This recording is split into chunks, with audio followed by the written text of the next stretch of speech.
Views time में मलिका मां आहियां अनिल कुमार। नाज़रीन, नून लीग जी नायब सदर मरियम नवाज़ बरतानिया जे नशरियाती इदारे खे इंटरव्यू में चयो आहे त फ़ौज सां ॻाल्हियूं थी सघनि थियूं, पर आइन जे दायरे में रही करे। हुन वधीक चयो त इहे ॻाल्हियूं हाणे अवाम जे साम्हूं थींदियूं, लिकी करे कुझु बि न थींदो। हुन वधीक चयो त PDM जे प्लेटफॉर्म तां ॻाल्हियुनि जी शुरूआति ते गौर करे सघिजे थो, पर उन लाइ शर्त इहो आहे त जाली हुकूमत खे घर मोकिलियो वञे। मरियम नवाज़ वधीक चयो त PTI सां कंहिं बि क़िस्म जो इतिहाद उन्हनि खे माफ़ी ॾियण जे बराबरि हूंदो। मरियम नवाज़ नयूं चूंडुनि जो पिणु मुतालबो कयो ऐं हुन वाज़े कयो त मुंहिंजे साथियुनि सां एस्टेब्लिशमेंट जा राब्ता आहिनि, पर मूंसां सिधी रीति अञा कोई राब्तो न थियो आहे। इन पूरी सूरत हाल ते राय मालूम करण लाइ अॼु असां पैनलिस्ट जी टीम मौजूदु आहे। अॼु असांखे जॉइन कयो आहे नसीर मेमन साहब, इनाम भट्टी साहब, अमर सिंधु साहिबा ऐं मुश्ताक मीरानी साहब। महिमाननि खे भलीका। नसीर साहब, तव्हां खां प्रोग्राम शुरू कयूं था। इहो ॿुधायो त मरियम नवाज़ जे इन बयान खे तव्हां कीअं था ॾिसो? छा तव्हांखे लॻे थो त हाणे मामला सिधा थी रहिया आहिनि ऐं इहो बि सम्झिजे त हाणे बर्फ़ रिझणु शुरू थी वई आहे? अनिल, हिकिड़ो पॉलिटिकल जेस्चर आहे। अदरवाइज़ त आइन जे दायरे में फ़ौज सां ॻाल्हियूं त सम्झ में मूंखे न आई ॻाल्हि। आइन जे दायरे में फ़ौज जो कमु आहे कोन त पॉलिटिशियन सां ॻाल्हियूं करे। आइन में फ़ौज जो किरदारु डिफाइंड आहे, उहो पंहिंजो रोल प्ले कंदी। पॉलिटिशियंस वटि पार्लियामेंट आहे, उहे पंहिंजो कमु कंदा।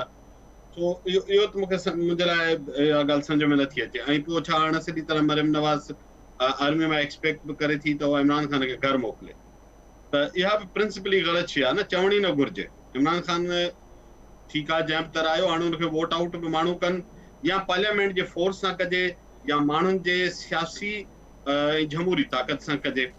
त इहो जेकर तव्हां फ़ौज खे चवंदो त हिनखे पैक आउट करे घर मोकिलियो, त अगेन तव्हां फ़ौज जे हुन किरदार खे लेजिटिमाइज़ बि करे रहिया आहियो। इहो त थियो हुनजो कॉन्स्टिट्यूशनल लीगल पासो। पॉलिटिकल रियलिटी इहा आहे त मरियम खे ख़बर आहे, सभिनि खे ख़बर आहे त आर्मी जो हिकिड़ो डिसाइसिव रोल आहे कंट्री जे अंदरि, उहो कॉन्स्टिट्यूशनल हुजे या न हुजे। पर हिन क़िस्म जे क्रिटिकल डिसीजन मेकिंग्स में आर्मी हिकिड़ो रोल प्ले करे थी।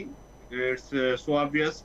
ऐं जेका ॻाल्हि मरियम चवे थी, मुंहिंजे ख़्याल में उहो रुॻो इहो एसिताईं महदूद कोन्हे त ॻाल्हि करणु घुरिजे। आई एम श्योर ही जेका सॼी सिचुएशन डेवलप थिए थी, इन में इहे इदारा जेके मुल्क सां हूअं ई तमामु घणो इन्वॉल्व आहिनि पॉलिटिकल मैटर्स में, एडमिनिस्ट्रेटिव मैटर्स में, उहे लातालुक थी वेही नथा सघनि। तो डेफिनेटली बैकग्राउंड में किथे न किथे का कम्युनिकेशन मूं में गुज़ारिश कई त इहो पॉलिटिशियंस ऐं इहे इदारा पाकिस्तान जहिड़े थर्ड वर्ल्ड जिते जमहूरियतूं अञा बांबड़ा थियूं पाइनि, ऐं बांबड़ा पाईंदे जा पेर खणनि थियूं, वरी हुनखे धिको थो ॾिनो वञे, वरी वञी थियूं हेठि किरनि, त उते इहे पॉलिटिशियन वटि हिन खां सवाइ ॿियो ऑप्शन ई कोन्हे त एंगेजमेंट करे। कॉन्स्टिट्यूशन अपार्ट पर दे हैव टू एंगेज, हुनखे एंगेज करणो थो पए, ॻाल्हाइणो थो पए। तो मुंहिंजो इहो ख़्यालु आहे त जेको वेझनि ॾींहंनि में हिकिड़ी हीट जनरेट थी, जेका नवाज़ शरीफ़ तमामु स्ट्रॉन्ग स्टांस वरितो, उनखे आर्मी जे अंदरि इग्नोर न कयो वियो हूंदो। ऐं रुॻो इहो न आहे त नवाज़ शरीफ़ जे स्टांस जी मां ॻाल्हि थो करियां, मां मुल्क जी मजमूई जेका सूरत हाल पई थी थिए, जेका हींअर महांगाई जी ख़ौफ़नाक सिचुएशन पई थिए, जेका कर्ज़नि जी सिचुएशन पई थिए, जेका सॼी अनस्टेबिलिटी डेवलप पई थिए, उनखे केरु इग्नोर करे सघंदो? तंहिंजे करे नवाज़ जेका मरियम जो बयानु आहे, उहो मुंहिंजो ख़्यालु आहे त जेको बैक चैनल खां हलंदड़ डायलॉग ऐं डिस्कशन्स आहिनि, उन जे लाइ हिकिड़ो पॉज़िटिव जेस्चर हुन ॾियण जी कोशिशि कई आहे। तव्हां 2 ॾींहं अॻु में बिलाल जो जेस्चर ॿुधो, जंहिं ते पोइ तव्हां ॾिठो त माण्हू रिएक्ट पे कयो, ऐं इहो पे तासुर मिलियो त हुन वॾो ब्लेंडर कयो, ऐं हू ॾिसो ॿिए पासे वॾो इनकलाब अचिणो हो। हाणे तव्हां ॾिसो ॿियूं दुनियूं बि इहा ॻाल्हि कंदियूं। थी नथो सघे त तव्हां लातरकी पाकिस्तान में इनकलाबी पार्टियूं ही सभु के मार्क्सिस्ट लेनिनिस्ट थोरी वेठा आहिनि, ही पार्लियामेंट जी पॉलिटिक्स कनि था, उन रियलिटीज़ में जीअनि था। तो जेकर हू एंगेज कनि था, ॻाल्हाइनि था, मां सां त बहितर ॻाल्हि आहे पंहिंजे टर्म्स ते ॻाल्हाइनि। पॉलिटिशियंस जो आर्ट ई नेगोशिएशन आहे। Politics is all about negotiations, gaining space, giving space, moving foot by foot, inch by inch. तो इन लिहाज़ खां मां सम्झां थो हिन में कोई हर्ज कोन्हे। ठीकु आहे, हलूं था इनाम भट्टी साहब जे। इनाम भट्टी साहब, मरियम नवाज़ जेको चयो आहे त जाली हुकूमत खे घर मोकिलियो वञे, उनखां पोइ ॻाल्हियूं थी सघनि थियूं, इहो शर्त रखियो अथई। आख़िर जाली हुकूमत खे घर मोकिलींदो केरु? ऐं हीअ जेके बयानु आहे उन हवाले सां इहो ॿुधायो त छा तव्हांखे लॻे थो त हाणे मामला सिधा थी रहिया आहिनि, को बर्फ़ रिझणु शुरू थी वई आहे?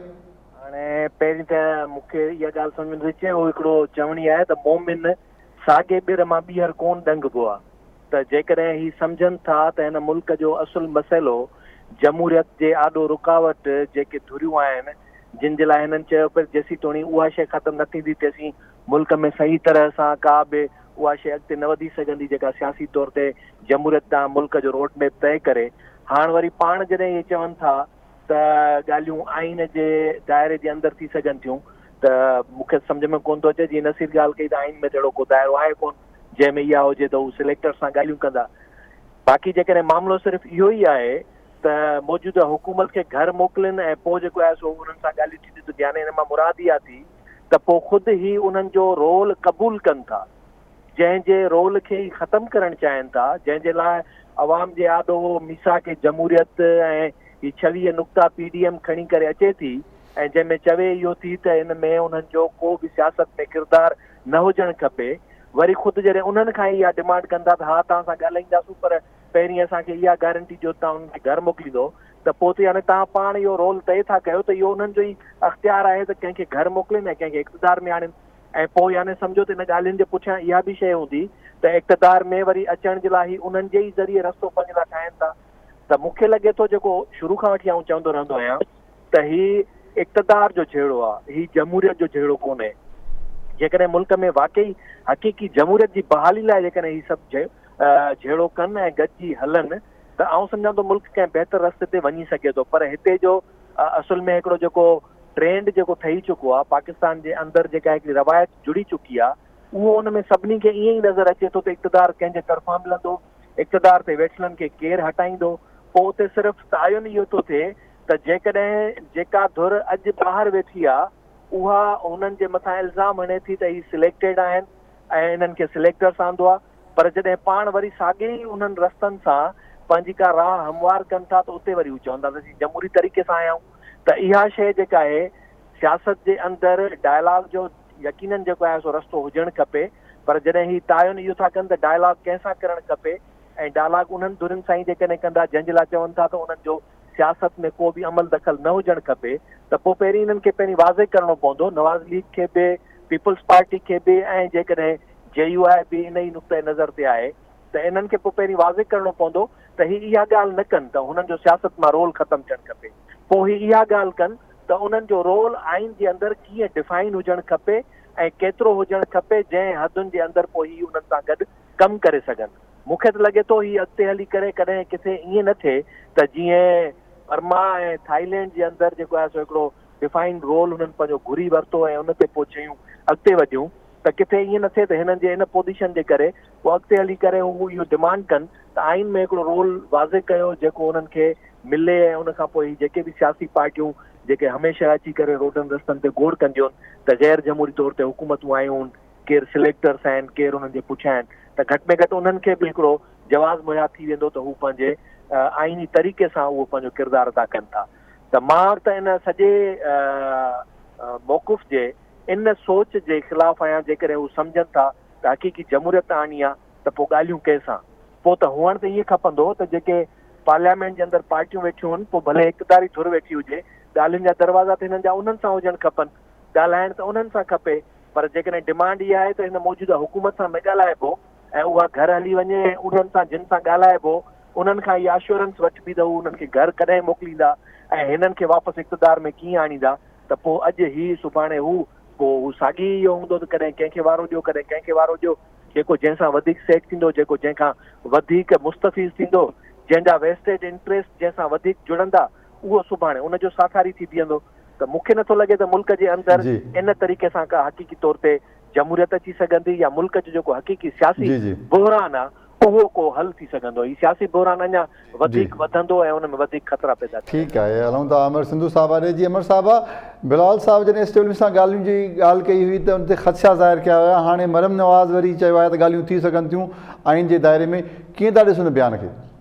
ॾिसो, हिकिड़ी ॻाल्हि आहे त आदर्शी हवाले सां, इनकलाबी हवाले सां जेकॾहिं पाकिस्तान जी जमहूरियत खे ॾिठो वञे त उन ते घणेई एतिराज़ बि थी सघनि था, पॉलिटिकल पार्टीज़ खे बि कटड़े में बीहारे सघिजे थो ऐं घणेई कुझु वधीक ॻाल्हाए सघिजे थो, क्रिटिकल थी सघिजे थो, पर जेकॾहिं ग्राउंड रियलिटीज़ खे ॾिसजे त उन में चई सघिजे थो त पाकिस्तान जे अंदरि जमहूरियत जो सफ़र जेको आहे उहो ॾाढो अड़ांगो आहे ऐं उन जमहूरियत जे सफ़र में कॾहिं ईअं थींदो आहे जंहिंखे चइबो आहे ज़िगज़ैग वारो सफ़र आहे, त अॻिते पुठिते ऐं हेठि मथे वरी ईअं चई सघिजे थो त उन में हिकु क़दम अॻिते ऐं 10 क़दम पोइते वारी जेका सा सूरत हाल बि ईंदी रहंदी आहे। मिसाल जे तौर ते बीबी जे जेका सा क़तल खां पोइ अरिड़हीं तरमीम थी। अरिड़हीं तरमीम खां पोइ जेके आहिनि से मुख़्तलिफ़ पार्टियूं वेठियूं ऐं उन खां पोइ हिकिड़ी पार्टी वञी जेका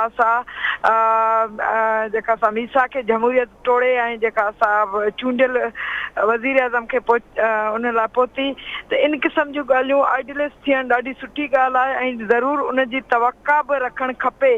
पर हक़ीक़त में पॉलिटिकल पार्टीज़ जी मौजूदा उन मां वथ मां इहा उमेद रखणु त उहा हिकिड़ी फ़ौजी ऐं अस्करी उन्हनि कुवतनि सां टकर खाईंदी, इहो ॾुखियो ई कोन्हे पर फ़िलहाल नामुमकिन नज़र अचे थो। छाकाणि तव्हांखे यादि हूंदो त हिननि प्रोग्रामनि में मुख़्तलिफ़ जॻहनि ते मुंहिंजी हमेशह इहा ई जेका सा मौक़िफ़ रहियो आहे त सिधो सौ टकर हुजे या जेका सा अञा बि तसादम जी शिकल में बि आख़िरी ॻाल्हि उते ई थींदी जंहिंखे ॻाल्हियुनि जी टेबल चवंदा आहियूं। आइन में इन जो को किरदारु बणिजे ई कोन थो। जेकॾहिं आइन में किरदारु बणिजंदो हुजे हा त मुंहिंजे ख़्याल में त पोइ त पॉलिटिकल पार्टीज़ खे ईअं रोडनि रस्तनि ते अचनि जिदोजहद करण जी ज़रूरत ई न पेश अचे हा। आइन में उनजो किरदारु न आहे, उन जे बावजूद 70 सालनि जे अंदर में जेका असां वटि जेका हुकूमतूं रहियूं आहिनि उन में सिधी या अणसिधी तरह इहे ई कुवतूं फ़ैसिला कुन किरदारु अदा कंदियूं रहियूं आहिनि। इन खां इनकार मुमकिन कोन्हे।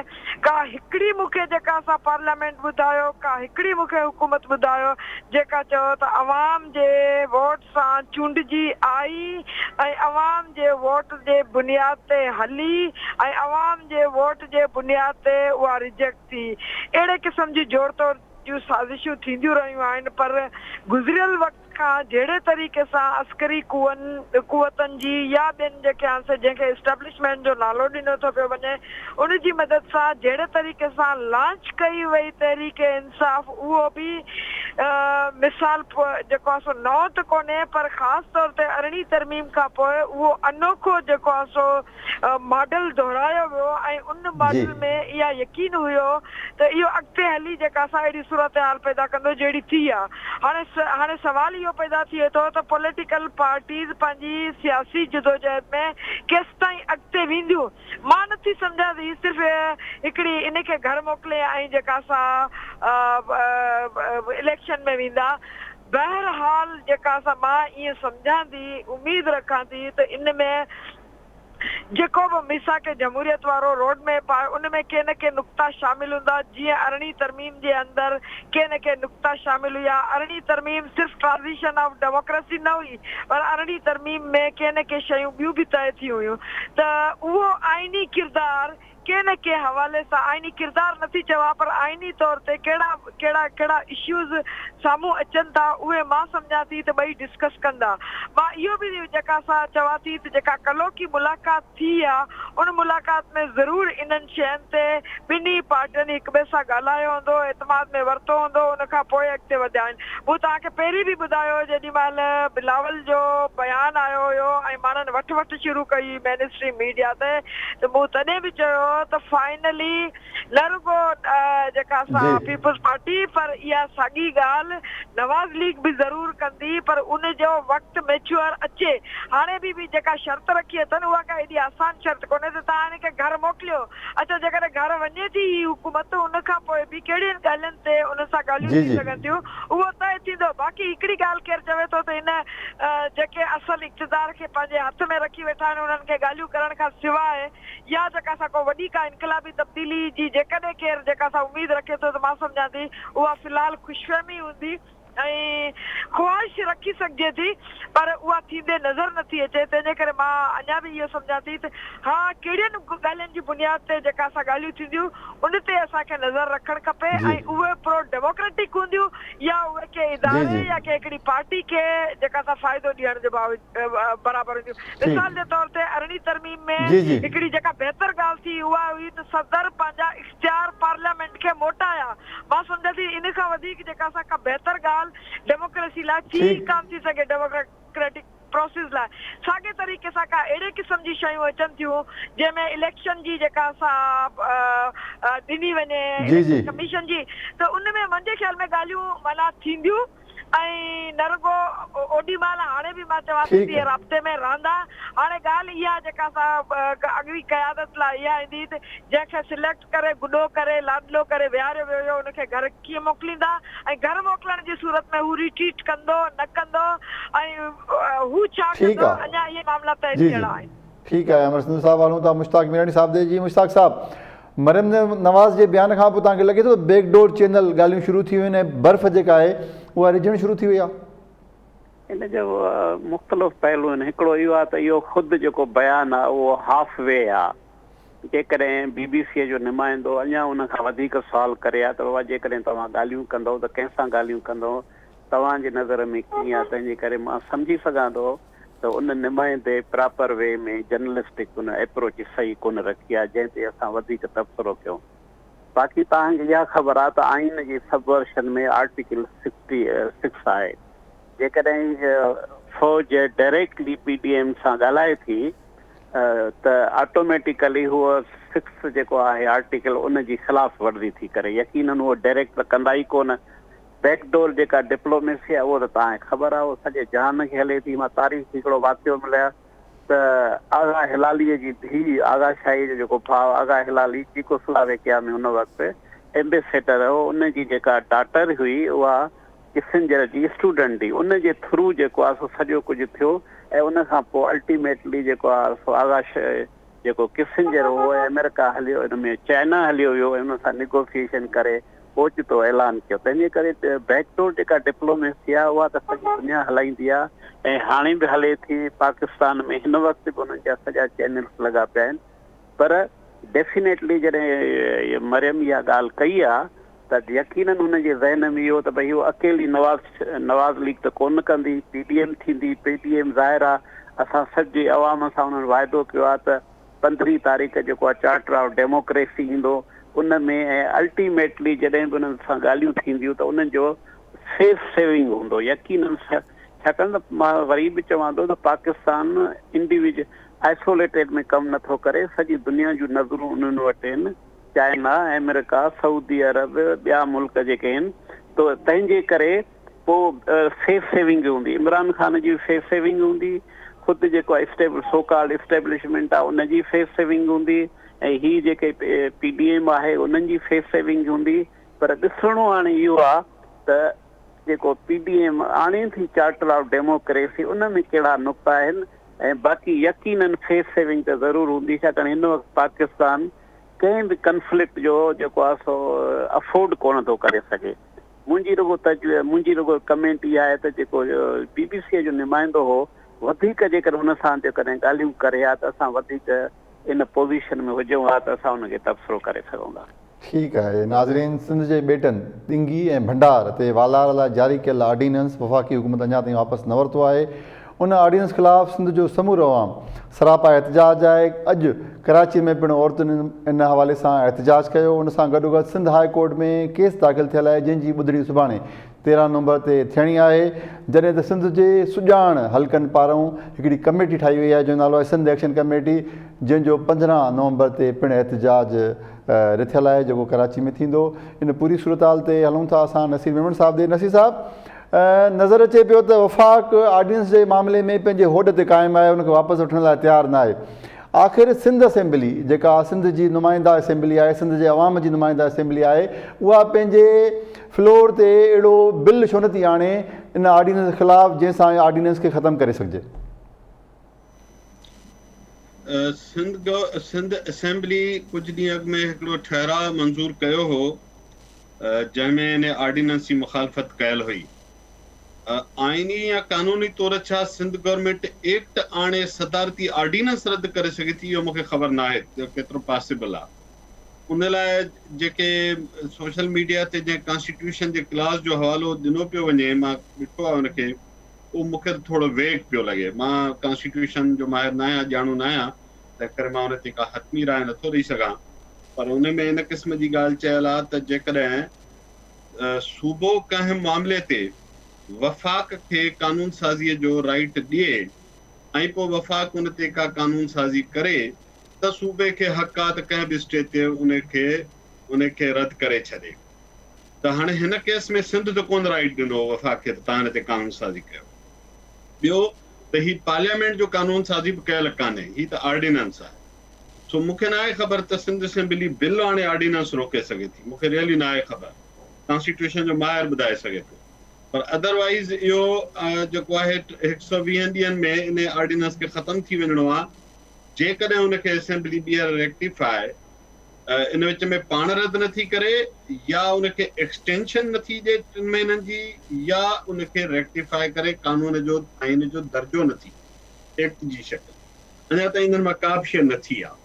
तो मूंखे लॻे थो त इन सॼे अरसे दौरान पॉलिटिकल टेम्परेचर जेतिरो हिन ते मेंटेन रहंदो, जेतिरी हुन ते अवामी स्ट्रगल ऐं अवामी वॉइस क्लियर रहंदो, ओतिरो ई चांसिस हूंदा त असेंबली इनखे एक्सटेंड न करे सघे।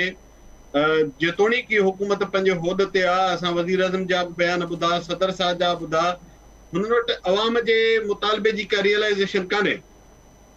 पर थी सघे थो जॾहिं अवाम जो मुतालबो वधे, अवाम जो प्रेशर वधे, त जीअं असां गुजर शोक में ॾिठो त ॿुधायो वियो त हिकिड़े मामले ते अवाम जो दबाव वधी वियो त कुझु हिकिड़े महकमे जा माण्हू जज़्बाती थी हुननि एक्ट करे छॾियो। पोइ अवाम एक्सपेक्ट कंदो त जॾहिं असांजी हिन मामले ते चिड़ वधे त उते बि कुझु जज़्बाती थी एक्ट करे इमरान ख़ान खे ऐं हुन हुकूमत खे वञी सम्झाए त ईअं कोन मुल्क हलाइबो आहे। बाक़ी अवाम जो वॉइस आहे, अवाम जो प्रेशर आहे, सिंध जा माण्हू हुनखे रद्द करे चुका, सिंध जे माण्हुनि जी नुमाइंदा चूंडियल असेंबली रद्द करे चुकी, पीडीएम जे प्लेटफॉर्म तां जेतिरी बि मुल्की सतह जे पार्लियामानी पार्टियुनि जी क़यादत आहे उहा हिनखे रद्द करे चुकी। हाणे हिनखे को कानून आहे हिन जो दर्जो ॾिए बि त हुनजी का बि इख़लाक़ी हैसियत कान्हे, हुनजी अवामी एक्सेप्टेंस कान्हे, उनखे को बि माण्हू क़बूल न करे रहियो हूंदो। ख़ुदि इन्वेस्टर्स खे 10 भेरा सोचणो पवंदो हिते 5 रुपया लॻाइण खां पहिरियों त एॾे अनस्टेबल पॉलिटिकल सिचुएशन में केरु इन्वेस्टमेंट करणई। हुकूमत में जेकर थोरो बि अहसास ऐं हया हुजे त उहो अवाम ॾिसो, अवाम जे जेकर तव्हां वोट खे तव्हां मान कोन था ॾियो, अवाम जी सोच खे मान ॾियणु शुरू कयो भला, अवाम जी डिमांड्स खे रेस्पेक्ट करणु शुरू करियो भला। पाकिस्तान जा शहरी बोनाफाइड सिटीज़न्स आहिनि, ही श्रीलंका जे माण्हुनि जो त मुतालबो कोन्हे, सिंध पाकिस्तान जो सुवावे पिया मुतालबा कनि, उन्हनि जी असेंबली पे मुतालबो करे, उनजे बावजूद जेकर उन होद ते क़ाइम आहिनि त पोइ पंहिंजी सियासी खद खोटींदा। अॻे ई पंहिंजे पाण खे सिंध में डिस्क्रेडिट करे छॾियो आहे पीटीआई हुकूमत। मां पॉलिटिकल पार्टीज़ सां मुंहिंजो कंहिं सां एफिलिएशन कान्हे, पर उहे हिकिड़े एज़ अ पॉलिटिकल ऑप्शन तौर सां उनखे माण्हू वेलकम कनि हा, जेकर उहा सिंध सां ईअं मिसबिहेव न करे जीअं पहिरें ॾींहं खां कयो। 18वीं तरमीम ते मिसबिहेव कयनि, एनएफसी अवार्ड ते मिसबिहेव कयनि, हुनजे वज़ीरनि जी ॿोली मिसबिहेव करण वारी आहे। हुकूमत खे ऐं पार्टीअ खे निशानो पर आहे न, हिकिड़ी शइ हूंदी आहे, ही एसेट्स हुकूमत जा न हूंदा आहिनि। ही सिंध हुकूमत जा एनएफसी या 18वीं तरमीम या ॿेट सिंध हुकूमत जी एसेट थोरे आहिनि, त सिंध जे माण्हुनि जा इशूज़ आहिनि न। पीटीआई खे सम्झणु घुरिजे त उहा जेकर हुकूमत में आहे, वज़ीर आज़म खे सम्झणु घुरिजे त जॾहिं वज़ीर आज़म आहे त हू हिते सॼे मुल्क जो वज़ीर आज़म थी थो वञे, हुनखे वोट ॾिनो तोड़े न ॾिनो। पर सिर्फ़ पीपल्स पार्टी दुश्मनी में जेको हुननि उनखे सिंध दुश्मनी में तब्दील कयो आहे, ऐं हिकु न कई मौक़नि ते वरी वज़ीर आज़म जहिड़ी ऑफिस जो माण्हू वेठो चवे अंदरूनी सिंध मां माण्हू चूंडजी कराची ते हुकूमत कनि, तॾहिं कराची तरक़ी नथी करे। अहिड़ी शेमफुल स्टेटमेंट ॾेई, अहिड़ी तसुबी, अहिड़ी लिसानी ज़हरीली तसुब सां भरियल स्टेटमेंट ॾेई पीटीआई जी क़यादत छा थी एक्सपेक्ट करे थो? सिंध जे माण्हू उनखे वेलकम कंदा, उनखे रेस्पेक्ट कंदा, उनखे ओन कंदा? कोन कंदा। हाँ, वो पीपल्स पार्टी हुकूमत ते हज़ार तनक़ीदूं कनि, हसां कंदा, उहो राइट आहे हर माण्हू जो। पॉलिटिकली पीपल्स पार्टीअ खे जेतिरो वणेनि, सिंध हुकूमत एज़ अ हुकूमत कनि, रद्द अमल उनखे रिजेक्ट कनि, उनखे एक्सेप्ट न कनि, हिकु डिफरेंट शइ आहे। पर ही त माण्हुनि जा राइट्स आहिनि, त माण्हुनि जा एसेट्स आहिनि। इहो सॼो एटीट्यूड हिननि जो टोटली एंटी पीपल आहे, ऐं माण्हुनि जे सिंध जे हाणे माण्हू फील था कनि त ही पार्टी बहसियत मजमूए ऐं वज़ीर आज़म बहसियत वज़ीर आज़म हुननि सां तसुब थो रखे सिंध जे माण्हू, भली हुननि जी सिंध जे माण्हुनि जी ॿोली कहिड़ी हुजे, सभु ईअं फील था। It's a very sad situation. त वफ़ाक़ हेॾो इन तरह सां बिहेव करे असां 90s में ॾिठो, हिन खां पोइ वरी हाणे पिया। आई थिंक ही भली जेको बि वसल आहिनि, जॾहिं माण्हू एक्सेप्ट न कंदा, कालाबाग डैम खे त कोर्ट बि ॾेई छॾियो हो न लाइसेंस, चंदा बि कया विया न अदालत में, न थियणो माण्हू न करणु ॾिनो, इनखे माण्हू ई रोकींदा। हुकूमत जेकर न पोइ हटंदी, पोइ माण्हू हर तरह सां रोकींदा, माण्हुनि जो राइट आहे, कॉन्स्टिट्यूशनल राइट आहे। ठीकु आहे नसीर साहिबु, तव्हां बिल जे हवाले सां त ॿुधायो त पंहिंजो मौक़िफ़ तव्हांजो जेको हुयो। सिंध हुकूमत जे किरदार ते ॻाल्हायूं था। सिंध हुकूमत इहो करारदाद आणे करे पंहिंजो फ़र्ज़ु पूरो करे छॾियो, या सिंध हुकूमत हिन खां अॻिते कुझु ॿियो बि करे सघे थी? न, आइडियली त सिंध हुकूमत खे घणो अॻिते वञणो घुरिजे। सिंध हुकूमत हुन ते डायरेक्ट पंहिंजी पोज़ीशन वठी छॾे न, सिंध जो हद आहे न, उते पंहिंजी पुलिस डिप्लॉय करे छॾे, त को बि हिते लीगली अंदरि दाख़िल न थी सघंदो, ख़बरदारी सिंध जी हद आहे। उते बाक़ाइदे कॉर्डन करे छॾियो उन्हनि खे त हिन ते कब्ज़े जी नाजाइज़ कोशिश पई थिए। सिंध हुकूमत खे घुर्जे त जॾहिं इन अथॉरिटीअ जे नाले ते इश्तिहार अख़बार में अचनि था, सिंध हुकूमत जे हैसियत इश्तिहार जारी करे अख़बार में, जी त सभिनी इन्वेस्टर्स खे ॿुधायूं था त ही प्रॉपर्टी सिंध जी आहे, हिन ते जेतिरी बि अथॉरिटी थिए पई उनखे सिंध जा माण्हू हुकूमत एक्सेप्ट नथा कनि। को बि इन्वेस्टर हिते जेकर इन्वेस्ट कंदो त पंहिंजे रिस्क ते कंदो। मां ठीकु आहे। हिकिड़ो अहिड़ो इश्तिहार, हिकिड़ी अहिड़ी स्टेटमेंट काफ़ी हूंदी, को माण्हू हिमत न कंदो इन्वेस्टर त किथे पान जी ॿेड़ी जी केबिन बि न लॻाए सघंदो आहे जिते पॉलिटिकल रिस्क हुजनि। ही त बिलियंस जी ॻाल्हि आहे। सिंध हुकूमत खे थोरो अञा स्टेप वधीक वञी अञा वधीक करे जो मुज़ाहिरो करणु घुरिजे। ठीकु आहे, हलूं था इनाम भट्टी साहब ॾे। जी इनाम भट्टी साहब। अनिल, सभ खां पहिरीं त सिंध हुकूमत ऐं बिलख़ुसूस पीपल पार्टी जी इन मामले ते संजीदगी बिल्कुलु नज़र कोन थी अचे। सिर्फ़ करारदाद उन बिल खे ऑर्डिनेंस खे रद्द करण जे लाइ सिंध असेंबली में पेश करण सां सभु कुझु कोन थो थी सघे। हिन वक़्तु पीपल्स पार्टी जी वॾे खां वॾी कोताही इहा आहे त अॼु ॾींहं ताईं इहो ज़ाहिर कोन था कनि त पोर्ट कासिम खे लीज थियल ज़मीन जेका ॾिनी वई उन जा लीज डॉक्यूमेंट्स छा आहिनि, उन जूं सरहदूं कहिड़ियूं आहिनि, उन जूं हदूं कहिड़ियूं आहिनि। उन खां पोइ अॼु ॾींहं ताईं इहो वाज़े कोन था कनि त जंहिं ख़त जे जवाब में हिननि हिकिड़ो जवाबु वफ़ाक़ी हुकूमत खे जेको ॾेई 6 मई ते उन खां पोइ 2 मई वारे ते वापसि वठण जो ऐलान कयो, उन ख़त जो मतन छा हुयो, उहो हिननि कहिड़े बुनियाद ते ॾिनो हुयो। त इहे सभु शयूं हिकिड़ियूं मशकूक बणाइनि थियूं सिंध हुकूमत जे नीयत खे। मूंखे ईअं थो लॻे त अवाम जे सिंध जे प्रेशर में अची करे हिननि उहा रिथ त आणे छॾी सिंध असेंबली जे अंदरि उन ऑर्डिनेंस खे रद्द करण जी, पर उन्हनि पंहिंजो रोल को बि अदा न कयो आहे। उन खां पोइ इन प्रेसिडेंशियल ऑर्डर खे रद्द करण जे लाइ सिर्फ़ु ऐं सिर्फ़ु सेनेट जेका आहे उहा अख़्तियार रखे थी।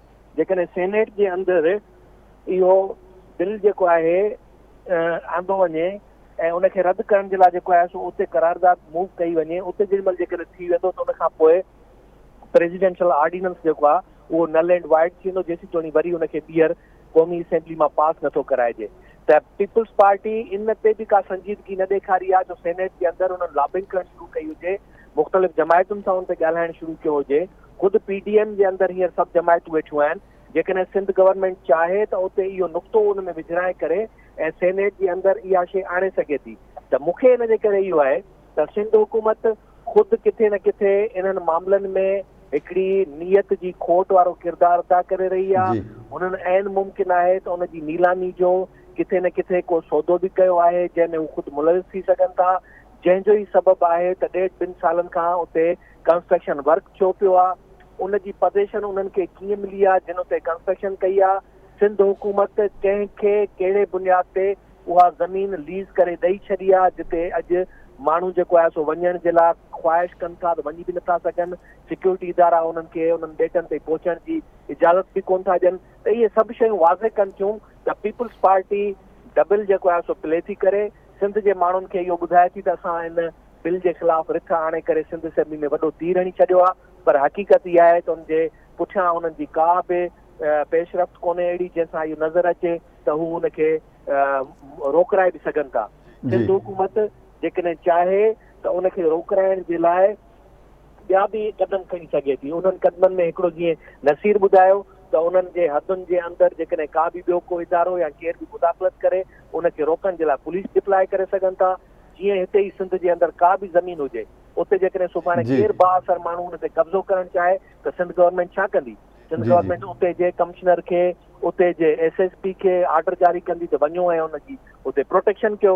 हीअ त सिंध गवर्नमेंट जी लैंड आहे, पर जेकॾहिं कंहिं आम माण्हू जी बि लैंड हुजे उन जे लाइ जेकॾहिं उहो कंप्लेनेंट थी वञे त उन जे लाइ बि उनखे प्रोटेक्शन ॾियण जे लाइ पुलिस ऐं रेवेन्यू डिपार्टमेंट पाबंद आहे त उनखे प्रोटेक्ट करे उते। पर हीअ हिकिड़ी हेॾी सारी सिंध जी प्रॉपर्टी जंहिं ते कब्ज़ो थी चुको आहे, ऑक्यूपेशन थी चुकी आहे, उन ऑक्यूपेशन खे रोकण जे लाइ सिर्फ़ु हिकिड़ी रिथ आणणु नाकाफ़ी आहे। ऐं सम्झां थो सिंध हुकूमत पंहिंजे इन किरदार खे वाज़े करे त हू आया इन्हनि ॿेटनि ते उन कब्ज़े खे ख़ाली कराइण जे लाइ कहिड़ी नियत रखनि था, या आया हुननि अॻु में इहा शइ नीलामी करे छॾी आहे त उहा शइ बि वाज़े कनि। ऐं सम्झां थो हीअ अॻिते इन जे करे नथा वधनि त मुमकिन आहे त वफ़ाक़ी सरकार कंहिं अञा ॿियनि मामलनि खे बि अॻियां खणी अचे, के ख़त, के मुआइदा, के नीलामी जा सौदनि जा कारोबार जा थियल जेके बि हुजनि पेपर्स उहे न अॻियां आणे विझनि, तंहिंजे करे ई उनखे अॻिते नथा वधाइनि। जी ठीकु आहे, हलूं था अमर सिंधु साहब ॾे। जी अमर सिंधु साहब, जीअं नाम साहब चयो त सिंध हुकूमत जी ॿिटी पॉलिसी आहे, हिकु पासे हुन इजाज़त ॾिनी आहे, ॿिए पासे हू करारदाद खणी आया आहिनि, अञा ताईं पंहिंजो मौक़िफ़ वाज़े न कयो अथनि। तव्हां छा चवंदा? जेकॾहिं केरु इहो सम्झे थो मौक़िफ़ वाज़े न कयो अथनि त मां सम्झां थी त उहो ग़लती ते आहे। सिंध हुकूमत जॾहिं मुतफ़िक़ा तौर ते सिंध असेंबली मां हिकिड़ी करारदाद पास कराई आहे जंहिंमें इन्हनि ॿेटनि वारे एक्ट खे नामंज़ूर करे उनखे रद्द कयो वियो आहे, उहो सभ खां वॾो जेस्टर आहे कंहिं बि जमहूरी निज़ाम जे अंदरि। जेकॾहिं हिकिड़े माण्हुनि जी चूंडियल नुमाइंदा असेंबली मां उहो बिल जेका सा मुतफ़िक़ा राय सां पास थी वञे, बिल न पर जेकॾहिं उहो मुतफ़िक़ा तौर सां रद्द कयो वञे त मुंहिंजे ख़्याल में उन राय जो एतिराम हुजणु खपे ऐं मुंहिंजे ख़्याल में उन ॻाल्हि खे ज़रूरु साराइणु खपे त इहो जेका एफर्ट वरिती वई उहो बि हिकिड़ी तारीख़ जो रिकॉर्ड आहे। इहा ख़ाली का बयानबाज़ी या कंहिंजी जेका असां अख़बारी सुर्खी जी का अख़बारी सुर्खी कान्हे। नंबर ॿी ॻाल्हि जेका असां ऑर्डिनेंस आणण जी या कंहिं बिल वसीले जेका असां सिंध असेंबली मां हुनखे रद्द करण जी, त मां पाण जेका असां नसीर साहिब जी ॻाल्हि खे जेका असां यकीन कंदसि त अञा इहो जेके शयूं सोशल मीडिया ते साम्हूं अचनि पियूं उन मां इहो पतो नथो पियो पवे त हक़ीक़ी तौर ते जेकॾहिं का अहिड़ो बिल पास थींदो त उन खां पोइ वफ़ाक़ी सरकार या पंहिंजो बिल वापसि वठंदी। मिसाल जे तौर ते इन खां अॻु में जेका सोशल मीडिया ते उन्हनि साॻियनि ई आइनी माहिरनि जे पारां जेका तजवीज़ आई हुई उहा तजवीज़ करारदाद जी तजवीज़ हुई, उहा तजवीज़ का एक्ट जी तजवीज़ न हुई। ऐं जॾहिं करारदाद पास थी वई सिंध असेंबली मां पास कराई वई त उन खां पोइ वरी इहो चयो वियो त न इन जे लाइ जेको सो एक्ट अचणु खपे। ॻाल्हि इहा आहे त हीअ कानून साज़ी कान्हे थियल जंहिंखे रद्द कयो वञे। हीअ को इन वफ़ाक़ी असेंबली मां जेका असां को क़ौमी असेंबली मां पास थियल कानून कोन्हे, कानून जो हिसो कोन्हे। अञा ही ऑर्डिनेंस आहे जंहिंजी वैलिडिटी 3 महीननि ताईं हलणी आहे ऐं 3 महीननि खां पोइ ई हली जेकॾहिं उहो असेंबली मां पास थिए थो त पोइ कानूनी शक्ल वठी सघे थो ऐं उन खां पोइ जेका असां सिंध असेंबली इन पोज़ीशन में थी सघे थी त उनखे पंहिंजी जेका असां असेंबली जे अंदरि को बिल पास कराए उनखे रद्द कराए।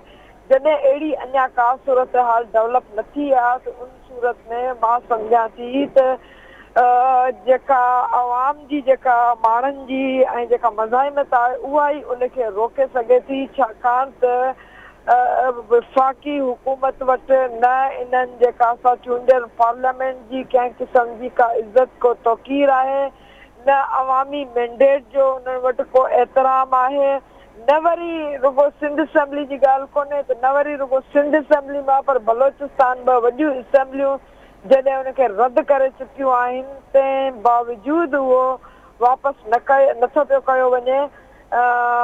उन सां माना जेका असां उनजी जेका असां आइनी या कानूनी पोज़ीशन खे सम्झी सघिजे थो। रद्द तॾहिं कजे जॾहिं कानूनी पोज़ीशन हुजे, अञा कानूनी पोज़ीशन कान्हे। नंबर ॿी ॻाल्हि जेका सभिनी खां वधीक तशवीशनाक बि आहे ऐं जेका असां हक़ीक़ी तौर ते असांजी निगाहूं बि वेंदा आहिनि उहा आहे जेका असां सिंध जे अंदरि उनजो जेको जेका कोर्ट जे अंदरि जेको केस हली रहियो आहे या थी केस जेका असां करण जी जेका असां टाइमिंग दुरुस्त न हुई या अगरि दुरुस्त आहे त पोइ सॼी जेका असां तवानाई उन में ई ख़र्च थियणु खपे तो केस में की जेका असां उनखे विड़ियो वेंदो केस खे। पर हक़ीक़त में जहिड़े तरीक़े सां सुप्रीम कोर्ट जे पारां कुझु अहिड़ा मुतनाज़ा फ़ैसिला आया आहिनि जिन ते मुख़्तलिफ़ माण्हुनि जूं ऑब्ज़र्वेशन रिज़र्वेशन्स मौजूदु रहियूं आहिनि जंहिंजे करे चई नथो सघिजे त उहो बि को मुंसिफ़ाणो फ़ैसिलो हरू भरू बि मिली सघंदो। पर तंहिं हूंदे बि इहो ज़रूरु चई सघिजे थो त कोर्ट जे फ़ैसिले जो वरी बि माना जेका ॾिसणो पवंदो छाकाणि त हींअर जेको सिस्टम आयल आहे उन सिस्टम जे तहत असेंबलियुनि ऐं कानून सां असेंबलियुनि खे अंडरमाइन करे उन्हनि जी तौक़ीर ऐं इज़त ऐं आइनी हैसियत खे घटि करे किन मामलनि में जेका असां कोर्टनि जे वसीले मामला हलाइण जी कोशिशि कई पई वञे त मां इहा वरी जेका असां इहा गुज़ारिश कंदसि त इहा जेका जिदोजहद हले पई उहा जिदोजहद मुख़्तलिफ़ तरीक़नि सां जेका असां इन में रोडनि रस्तनि ऐं सड़कनि ते जेका असां थियणु खपे। ठीकु आहे, सिंधु साहिबु हलूं था मुश्ताक मीरानी साहिब ॾे। जी मुश्ताक साहिबु, ही जेको वफ़ाक़ पंहिंजे होड ते क़ाइमु आहे ऑर्डिनेंस वापसि न वठण जे लाइ सिंध असेंबलीअ खे छा करणु खपे? सिंध असेंबली मां को अहिड़ो बिल पास थी सघे थो इन खे रद्द करण लाइ, या सिंध असेंबली पंहिंजी करारदाद खां हटी करे जेको हुन ऑलरेडी पास करे छॾी आहे उनखां अलावा छा करे सघे थी त जीअं इन्हनि ॿेटनि जी जेका मालिकी आहे सिंध वटि रहे ऐं सिंध जे अवाम जेको सरापा एहतिजाज आहे उन्हनि जी जेका डिमांड आहे उहा पूरी थी सघे? अनिल चवंदा आहिनि त शैतान जो वकील थिजे तो वधीक बहितर आहे इंसाफ़ मिले। मां इनाम जे ॻाल्हि खे थोरो अॻिते वधायां थो त तव्हां जेकॾहिं प्रेसिडेंट खां जॾहिं इहो सुवालु कयो हुयो हिकिड़े सिंधी निजी चैनल जे तरफ़ां त तव्हां ऑर्डिनेंस त हुन हिकिड़ा लफ़्ज़ यूज़ कया, मां रिपीट थो कयां ऐं सॼी सिंध जा माण्हू ज़रूरु ॿुधंदा हूंदा त उहा सिंध गवर्नमेंट इहो जेके ॿेट आहिनि कासिम पोर्ट खे ॾिना ऐं कासिम पोर्ट मेरी टाइम अफेयर्स खे ॾिना, उन खां पोइ थिए ऐं तंहिंजे करे असां को उन जा लफ़्ज़ आहिनि असां को बि गैर कानूनी अमल न कयो आहे। हाणे जेकॾहिं सिंध गवर्नमेंट इहो करारदाद पास कई आहे, सिंध गवर्नमेंट छो नथी निगोसिएशन करे कासिम पोर्ट अथॉरिटी खां बाबा तव्हांखे असां लीव ॾिनीसीं पब्लिक इंट्रस्ट लाइ, पब्लिक गुड्स लाइ, माण्हुनि जी भलाई लाइ ॾिनोसीं, ज़ाहिर आहे त पोर्ट आहे त तव्हां उन में लिखियल आहे क्लास तव्हां ॿिए खे लीव सब लीव न कंदव, तव्हां छो कयो? तव्हांजो असां कॉन्ट्रैक्ट रिजेक्ट था कयूं। त फ्री सिंध गवर्नमेंट इनिशिएटिव नथी वठे, प्रोएक्टिव नथी वठे ऐं जेको बि हुन करारदाद पास कई आहे हुन पंहिंजे ज़ाती दिली ख़्वाहिश सां न कई आहे पर अवाम जे दबाव जे करे कई आहे। तंहिंजे करे बाक़ी हूअं पर्सनली त मां त चवां थो इहो वफ़ाक़ जो जेको 174 जे आर्टिकल जी भञ कढी आहे उहो त बिल्कुलु असां हुनखे रिजेक्ट था कयूं ऑर्डिनेंस खे। पर सिंध गवर्नमेंट जेको असांजे वोटनि में आई आहे, जेको असांजा हुननि जो मुआइदो थियो आहे सिंध जे अवाम सां, त उहा छो नथी कासिम पोर्ट सां निगोसिएशन करे त भाउ तव्हां छो इहे असांजा ॿेट जेके आहिनि मेरी टाइम अफेयर जे मिनिस्ट्रीअ खे तव्हां ॾेई छॾिया आहिनि, तव्हां इहे वापसि कयो। असल में सुवाल इहा आहे अनिल त सिंध गवर्नमेंट को कानून को तरीक़ो को लॉ उन ते त हले ई कोन थी न, हीअ त वॾेरे जो राज आहे, जीअं वणेसि तीअं करे। तव्हां ॾिठो हूंदो त बिलावल जेको हिन में गिलगित बल्तिस्तान में चए थो अवाम हिते सिंध में त असांखे हुनजी अवाम जी त हुकुमरानी नज़र कोन थी अचे।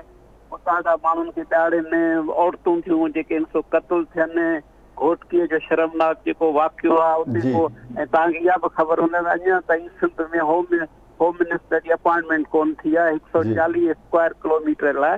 त लास्ट में सिर्फ़ु मां इहो चवां त सिंध गवर्नमेंट बाक़ाइदे ज़िम्मेवार आहे, उहा इनिशिएटिव करे कासिम पोर्ट खे करे कासिम पोर्ट खे चैलेंज करे तूं असांजा इहे ॿेट सभु लीव छो नथा कनि।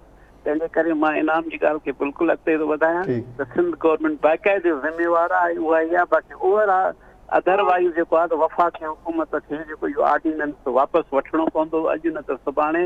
ऐं जी वॾी महिरबानी सभिनी महिमाननि जी। नाज़रीन तव्हां महिमाननि जा राय ॿुधा, प्रोग्राम जो पुॼाणी खे पहुचे थो। अनिल कुमार खे ॾियो इजाज़त। अल्लाह भाई।